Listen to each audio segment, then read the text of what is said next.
A lot of folks are already suffering from seasonal allergies, and this is the time of year when it begins to peak. Local 3's Abigail Martin tells us why this year may be worse than seasons past. Abigail.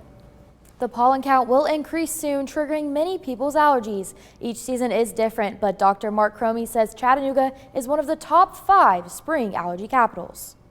Studies are showing that the pollen is already coming out in an earlier fashion. I think we're about a week or 2 ahead of schedule.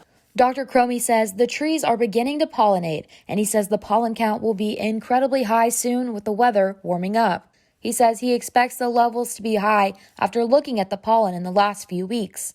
He says allergies, asthma, eczema, and chronic sinusitis are all related to your immune system overreacting to pollens. For patients that have allergies, like 35% of Americans and 50% of Chattanoogans, we're going to see a lot of itchy, sneezy, runny nose, cough, and wheezing. Dr. Cromie says in children, kids will have more ear infections. So he says it's time to be aggressive and proactive. He recommends using daily medicines like Zyrtec, Allegra, and saline rinses. The gold standard is find out what you're allergic to, see an allergist, do something all natural like allergy shots so that you are not going to be sick again next year. Cromie says limiting outdoor activities is typically recommended, but he says he wants people to enjoy life in the scenic city. He says now is the time to get tested so you can receive proper treatment. Dr. Cromie says there is a new pattern. People who have had COVID seem to be experiencing worse allergy symptoms than before.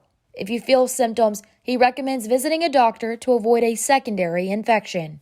So it's time to make sure you get all your medicines in place. Get your allergy shots, get tested if you've never been allergy tested.